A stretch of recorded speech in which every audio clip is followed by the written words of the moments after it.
Gotta get a little coffee drink on the way to my favorite store. Yeah, I'm gonna need a cart for this trip. It is friggin' hot in South Carolina, but we're in the garage, gonna do some work. We got the hood open, the car's been cooling down. What are we gonna do? Well, you know by the title, we are gonna change the friggin' belt finally. Back about 10,000 miles ago or so, I had some warranty remaining on the car, so I took the car in for its first oil change, and while the car was in my possession anyway. Of course, they come back and they tell you a bunch of stuff that's wrong with the car and what you need to change. The air filter bad, the cabin filter's bad, you need the tranny flushed, blah blah. Oh, what else? The belt needs to be changed. It's super loose and it's on the last notch of the tensioner. And for only $189, we can change that out for you. I said, no thank you. Two reasons I said no thank you. First of all, $189 or $190 to change a belt. Nonsense. Second reason was the plan was to go with an underdrive pulley, and I was going to have it installed when I had the car tuned, and I would need a different size belt anyway, and no, didn't make any sense.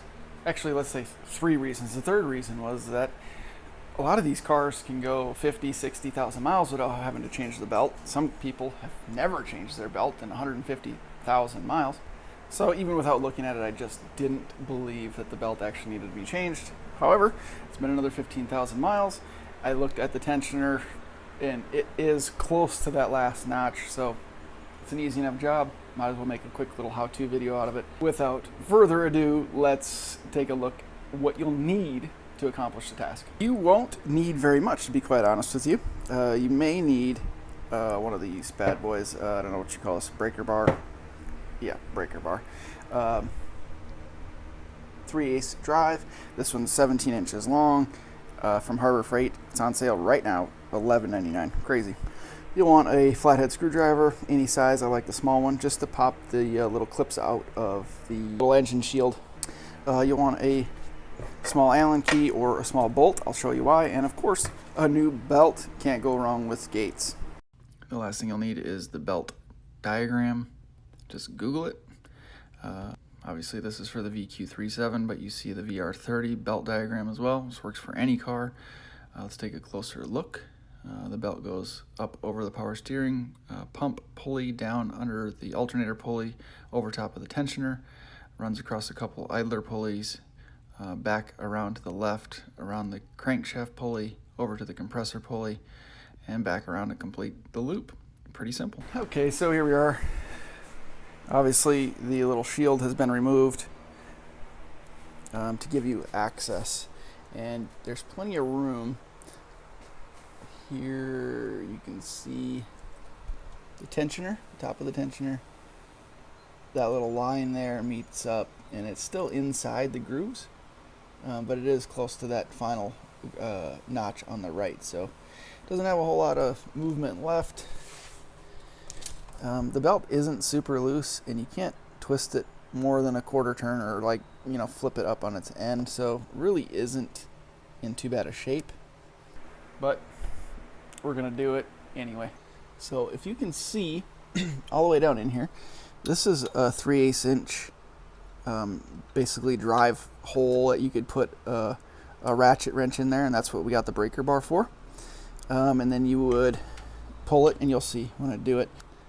And when you wrench it up, it moves it in this direction, which relieves some of the tension, but it'll also line up these two tabs, and this is what the Allen key is for.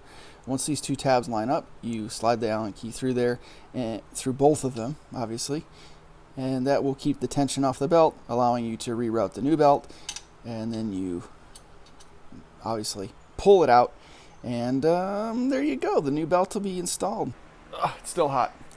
The reason you want the breaker bar is just so you get enough leverage so you can move it. It is pretty tough to pull. I've done it before in the past where you just use a regular ratchet wrench, and you can put a cheater bar, or if you happen to have top portion of the handle, and slide that over the ratchet, and that will give you the extra leverage that you need. So let's try it out. So there you can see we got the breaker bar all the way in to the little slot. And we'll just pull that up until the two tabs line up, and we'll stick the Allen key in there. Here we go. There you go. All the tension is off the belt. You can see We have the little Allen key in there holding that tension, and we can remove the belt. So now you just want to refer to your focus, the belt diagram that we looked at earlier to get it all back on. Oh, make sure your engine is cooled down because it's pretty freaking hot. So we got the belt here. Let's just inspect this a little bit.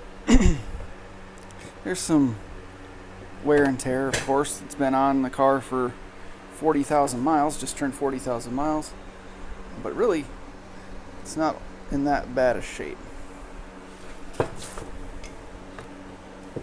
Compare it to the new one here.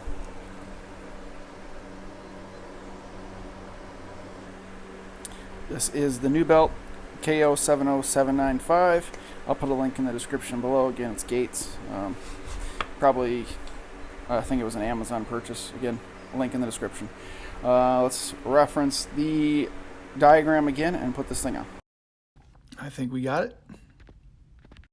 So it's not on yet, but I just wanted to go over something that it's not tough, but it's the most difficult part.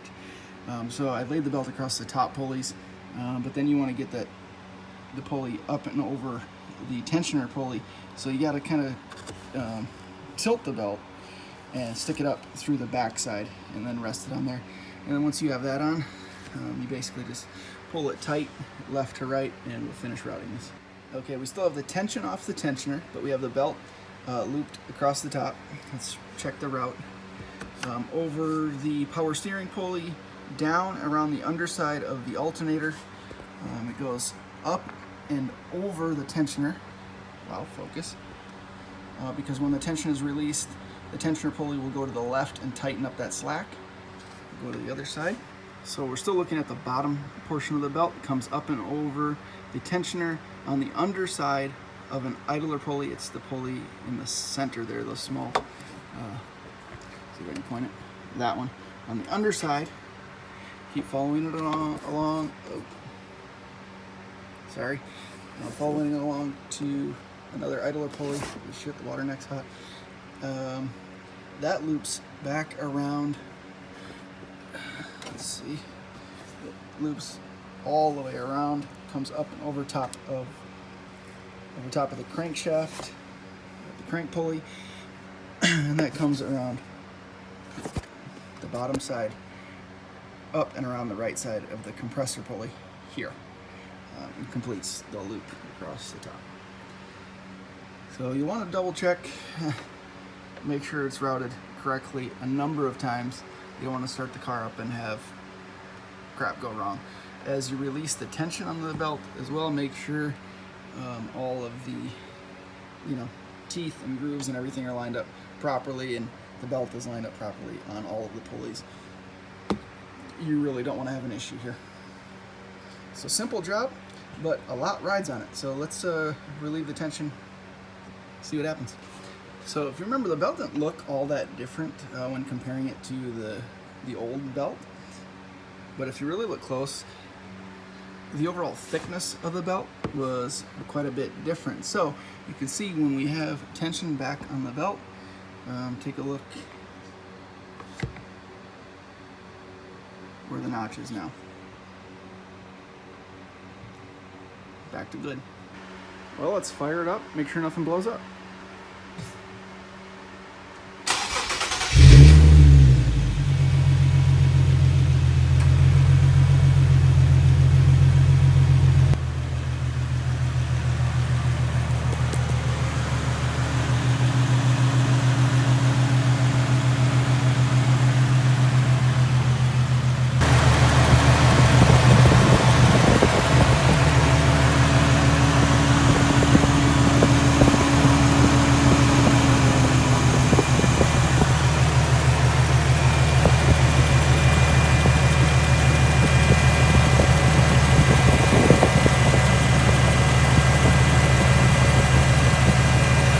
Running as well, so it's pretty quiet, pretty smooth.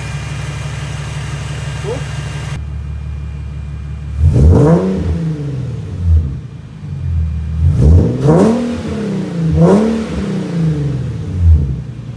guys, pretty simple job. I know you can handle it. Again, all you need a little breaker bar, a little bolt or an Allen key, a flathead screwdriver to take those little clips out for your shield, a new belt. That's it. Again, link in the description below to the belt.